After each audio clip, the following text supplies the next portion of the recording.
안녕하세요. 미소교회 맹경재 목사입니다. 주사부 안성희 소장님 나와 계십니다. 소장님 안녕하세요. 네, 안녕하세요. 예, 목사님. 오랜만에 뵀는데요. 오늘 소장님께서 술 마시면 왜 주정을 하는가? 제가 옛날에 술 좀 마셨거든요. 근데 저는 주정 안 했거든요. 어른들이 하는 말이 어른에게서 술을 배우면 주정을 안 하고 친구들하고 배우면은 주정을 많이 한다. 뭐 그런 말이 있는데 사실 그건 그냥 내려오는 말이고 아마 알코올 중독 연구하는 이런 차원에서 보면 그 원인이 따로 있을 것 같습니다. 오늘 거기에 대해서 우리 소장님 말씀 잘 들어보겠습니다. 예, 소장님 말씀 주시고요. 목사님 말씀하신 대로 어른들 앞에서 술을 배우면 주정을 안 하고 술버릇이 좋아지고 친구들하고 막 배우면 술버릇이 나빠진다. 그 주정이라고 얘기한다. 주정을 AA 사람들은 미칠 광자를 써가지고 광기라고도 얘기합니다. 여러분 이 주정이 왜 일어나는가? 이 문제를 한번 알아보도록 하겠습니다. 먼저 술을 마시면 우리의 정신이 어떻게 변하는지 알아봅시다.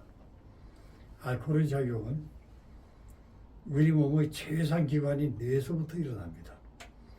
영국의 신경과 전문의이며 생물학자인 H. 잭슨이라는 사람은 뇌에 대한 알코올의 작용이 비교적 빨리 미치는 부분과 느리게 미치는 부분이 구별된다고 하였습니다.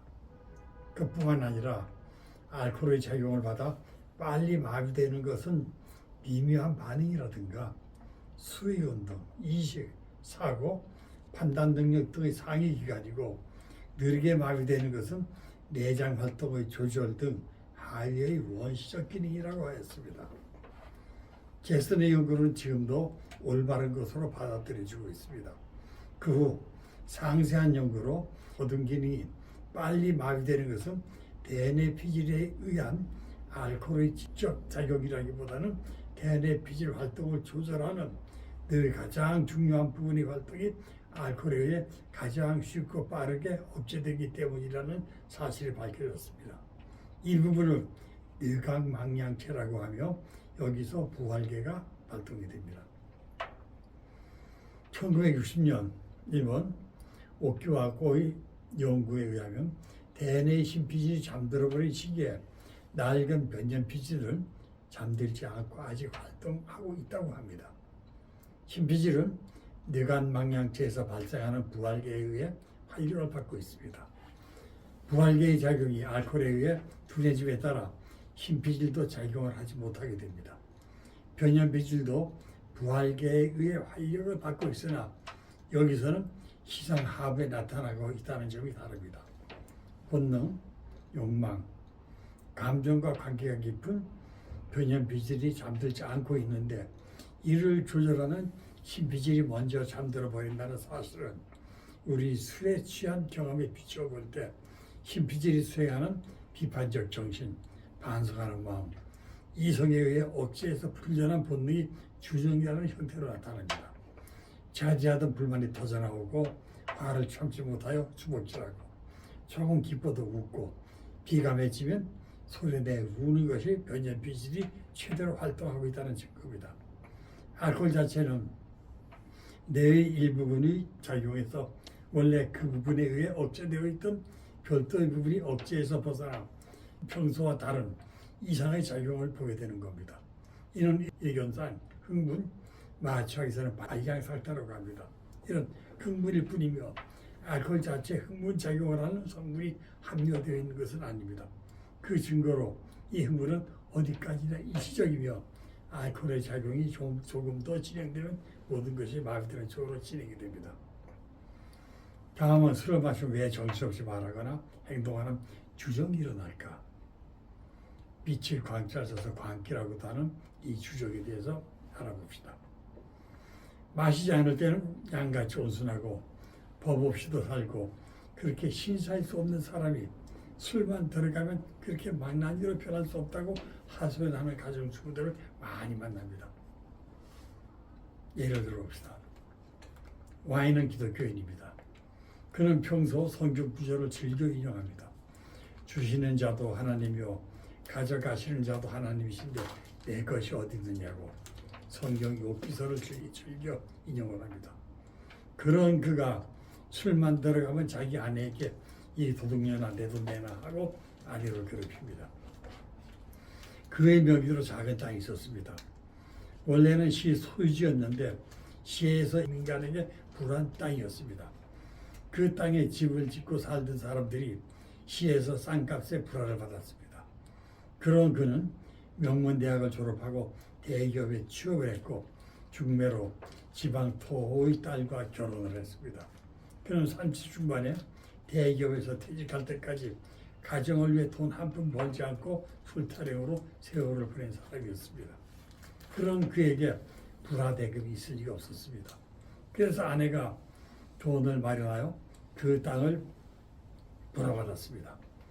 그는 그 땅을 처분하여 사촌 형에게 맡기고 계속 술타령이었습니다. 그 돈도 멀지 않아 모두 술값으로 탕진할 것은 불보듯 뻔한 일이었습니다. 애동딸 하나를 둔 아내는 노후가 큰 걱정이었습니다. 출가애인인 딸이 시집가고 알코올 중독자가 된 남편만 믿고 살면 다가오는 노년을 어떻게 할 것인가. 그런 생활 무능력자인 남편을 믿고 마냥 손 놓고 있을 수는 없었습니다. 그리하여 생각도 못해 남편이 입원한 정신병원을 찾아가 남편과談判을 벌였습니다. 퇴원하고 싶으면 그 돈을 자기에게 달라고. 당시에는 정신병원 입원 환자는 보호자의 동의가 없으면 10년이고 20년이고 퇴원할 수 없었습니다. 남편은 하는 수 없이 사촌 형에게 편지를 써주었습니다. 자신이 맡긴 돈을 아내에게 주라고. 아내는 지인의 소개로 그 돈을 부동산에 투자했습니다. 신축된 스포츠센터의 지하상가로 계획대로라면 임대 수입이 상당할 것 같았습니다. 그러나 건물 수입 부도로 임대 수입은커녕 임대료도 찾지 못했습니다. 이런 사실을 한 남편은 평소에는 기독교인답게 주시는 자도 하나님이요 가져가시는 자도 하나님이신데 내 것이 어디 있느냐고 입버릇처럼 말했습니다. 그러나 술이 들어가면 이 도둑년아 내 돈 내놔 하고 아내를 괴롭힙니다. 일종의 습관화된 주정인 것입니다. 이러한 증상을 어떤 사람은 주정 중독이라고도 합니다. 남편도 그런 자신의 행동이 잘못된 것인 줄 잘 압니다. 다른 중독자의 경우를 예로 들어서 설명하면 쉽게 수긍이 됩니다. 어느 알코올 중독자의 아내도 남편 대신 가정을 책임져야 했기에 경제에 어려움을 겪고 있었습니다. 그녀도 친구의 권유로 빚까지 내어 수익이 높다는 사업에 투자를 했습니다. 그 투자도 실패를 끝나고 빚만 떠안게 되었습니다. 그러나 그녀의 남편은 아내를 탓하지 않았습니다. 그는 내가 알코올 중독자가 되어 가장 구실을 못하니까 아내가 나 대신 돈 벌 욕심에 저지른 실수인데 내가 어떻게 아내를 탓하겠느냐고 오히려 아내를 위로했습니다. 이 두 사람의 행동이 왜 이렇게 다를까요? 아프의 남편은 평소 아내에게 불만이 많았습니다. 아내는 자신의 음주에 방해꾼 정도로 인식을 했습니다. 그는 이렇게 불만을 표출했습니다. 술 한 번 실컷 마셔보지 못하고 병원에 끌려다닌다고. 그러나 뒤에 예로 든 사람은 항상 자신의 음주로 고생하는 아내를 측은히 여기는 측은지심을 그는 평소에 언행에서 찾아볼 수가 있었습니다. 이런 심리적 내면에 깔린 잠재의식이 술로 인해 언행으로 나타나는 것이 아닐까 생각을 합니다. 앞의 예로 든 알코올 중독자는 여전히 두 얼굴의 사나이입니다. 왜 그럴까요? 이미 알코올의 두 얼굴에서 의학적으로 알코올을 비선택적 억제제라고 설명을 했습니다. 의학용 마취제는 필요한 부위만 마취가 가능합니다. 즉 국소 마취가 가능합니다. 그러나 비선택적 마취는 국소 마취가 불가능하며 신체의 모든 부분의 마취만 가능할 부분입니다. 즉 전신 마취만 가능하다는 얘기입니다. 알코올은 이런 비선택적 마취제인 것입니다. 뇌에 대한 알코올의 작용은 비교적 빨리 미치는 부분과 느리게 미치는 부분으로 구별됩니다. 알코올의 작용을 받아 빨리 마비되는 것은 미묘한 반응이라든가 수의 운동, 인식, 기억, 사고, 판단 능력 등의 고등 기능이고 느리게 마비되는 것은 내장 활동의 조절 등 하류의 원시 기능입니다. 뇌의 기능이 고등 기능이 빨리 마비되는 것은 대뇌 피질에 대한 알코올의 직접 작용이라기보다 대뇌 피질의 활동을 조절하는 뇌의 가장 중요한 부분의 알코올에 의해서 가장 쉽고 빠르게 억제되기 때문일 것입니다. 이 부분이 뇌관망양체에 여기서 부활계가 발동합니다. 뇌의 고등 기능인 흰피질이 알코올에 마비되어 잠들어버린 시기에 낡은 피질인 변년 피질은 아직 활동을 멈추지 않습니다.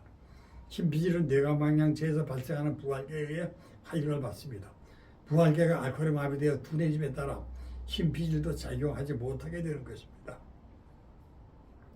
본능, 욕망과 관계가 깊은 변년 피질이 활동하고 있고 이를 조절하는 흰피질이 먼저 잠든다는 사실은 우리가 술에 취한 경험에 비추어 볼 때 흰피질이 수행하는 비판적인 정신, 반성하는 마음, 그에 대한 억제심이 해방되어 고삐 풀린 망아지처럼 감정과 본능대로 행동이라는 형태로 나타나는 것입니다. 오죽하면 이 주정을 AAS를 밑을 광자를 써서 광기라고 부릅니다. 가볍게 취한 상태에서는 대뇌 흰피질의 기능이 저하되고 만취 상태에서는 대뇌의 변진 피질과 소뇌까지도 활동을 멈춥니다. 만취 상태에서는 바늘로 찔러도 아픔을 느끼지 못합니다. 감각이 마비된 겁니다. 전신 마취의 경우 손발도 움직이지 못합니다. 그러나 심장은 움직입니다. 호흡도 약해졌으나 계속됩니다. 내장은 활동을 멈추지 않습니다. 만취 상태에서는 뇌간의 호흡과 심장을 지휘하는 중추를 남기고 다른 부위는 거의 모두 마비됩니다. 아픔을 느끼거나 이야기를 듣고 그 뜻을 이해하는 것과 자기 의지로 손가락을 움직이고 이야기하는 기능은 대뇌가 담당합니다. 대뇌의 기능이 완전히 마비됩니다. 손에까지 마비되면 손과 발에 힘이 없어집니다. 몸을 가누지 못해 쓰러져 일으켜 놓아도 다시 무너져 주저앉거나 쓰러집니다. 만취는 이에 가까운 죽음의 문턱까지 온 매우 위험한 상태입니다. 다시 앞의 이야기입니다. 마시지 않을 때는 흰피질이 제대로 기능하여 이성적인 생각을 함으로써 아내의 행동을 이해하고 욕을 상기합니다. 그러나 마시고 취하면 술에 의해 이성 기능을 담당하는 흰피질이 마비되고 흰피질의 통제에서 풀려난 감정준치인 변연피질의 활동이 평소보다 왕성해져서 억제되었던 나쁜 생각과 감정이 거친 행동으로 둔답니다. 초등학교 1학년 교실입니다. 선생님이 수업을 마쳐 교실을 비운 사이 그 교실의 아이들의 천국이 됩니다. 깔깔대고 웃는 놈, 치고받고 싸우는 녀석, 책가방을 집어 던지는 녀석, 책상 위를 껑충껑충 뛰어다니는 놈, 마치 고삐 풀린 망아지들과 같습니다. 10분 후에 휴식이 끝나고 시작통이 울리고 선생님이 교실에 들어오면 순간 교실은 조용해지고 질서가 잡힙니다. 아이들은 제자리로 돌아가 수업 준비를 합니다. 아이들이 선생님의 통제를 받는 것입니다. 여기서 선생님은 흰피질, 아이들의 철모르는 행동을 변연피질로 바꿔 생각하면 이해가 쉬울 것입니다. 옛날 저희 애할머니가 들려주신 교훈이 있습니다. 교훈이 한마디입니다. 시골에 부자 영감 부부가 살고 있었습니다. 부자 영감은 허구한 술타령이었습니다. 부잣집 마님은 술타령은 견딜만 했으나 주정이 문제였습니다. 술만 마시면 주정이 심했습니다. 참다 못한 마님은 영감 술버릇을 고치기로 결심하고 탄판할 날만 기다렸습니다. 술을 마시지 않은 맑은 정신일 때 이야기가 통하지 취한 상태에서는 주정만 더 심하게 받기 마련이므로 마시지 않는 날만 기다렸습니다. 그러던 어느 날 모처럼 정말 거짓말처럼 영감님이 마시지 않고 귀가했습니다. 이 기회를 놓칠 수 없었습니다. 마나님은 평소와 달리 하얀 소복을 곱게 차려입고 영감님과 마주 앉았습니다. 그렇게 해야 영감님도 무엇인가 신삼치 않음을 느낄 것이기 때문이었습니다. 마나님이 심각한 표정으로 입을 열었습니다. 허구한 날 술타령도 지겹지만 주정에 더는 못 살겠으니 그만 살자고 이혼하자고.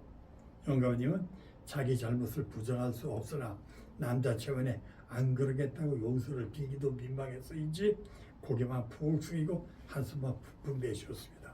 자신의 이혼 협박이 씨알이 먹힌 것으로 판단한 마님은 아주 영감님 주정의 부위를 뽑을 양 다음 단계로 넘어갔습니다. 옆방에 미리 준비해둔 술상을 가져왔습니다. 그리고 잔 가득히 술을 따르고 말했습니다. 미운정 고운정 다 들고 이제까지 살아왔는데 그냥 헤어지기 섭섭하니 이별주에 한 잔씩 하고 헤어지자고. 그렇게 하면 행복하겠지 하고요. 술 때문에 벌어진 일이니 어지간한 사람이면 안 마실 만도 한데 영감님은 한참 망설이며 주저하더니 결국 술잔에 손을 가져갔습니다. 그리고 술잔을 비우고 상위에 빈잔을 내려놓으며 주정을 시작했습니다. 취한다. 뭐 이겨나? 이 오늘의 누구 맘대로. 이 모습을 지켜보던 마님이 한마디 했습니다. 술만 먹고 주정을 한 줄 알았더니 이젠 쌀뜨물만 먹고도 주정하네. 그러자 영감님이 한마디 했습니다. 왠지 싱겁더라 이년. 이렇게 이제 주정도 중독이 됩니다. 이런 주정을 피하는 법은 오직 한 가지뿐입니다. 마시지 않는 겁니다. 그러면 주정의 형태에 대해서 알아봅시다. 주정 형태입니다. 첫째, 파괴형입니다. 술에 취해 가족을 구타하고 기물을 부수고 관계를 버립니다. 두 번째, 단순형입니다. 술만 마시면 조용히 잠을 잡니다. 셋째, 분열형입니다. 정신분열증을 일으킵니다. 이것으로 이번에는 마치도록 하겠습니다. 감사합니다. 예. 소장님 감사합니다.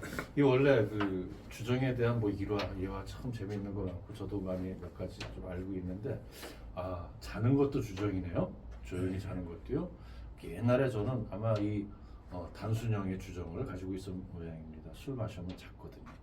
예, 오늘 이 말씀 잘 듣고요. 여러분 절제하고 중독에 가지 않도록 늘 가리면서 그렇게 지혜로운 생활을 하실 수 있기를 바랍니다. 오늘 여기서 마치겠습니다. 감사합니다. 네, 감사합니다. 수고하셨습니다.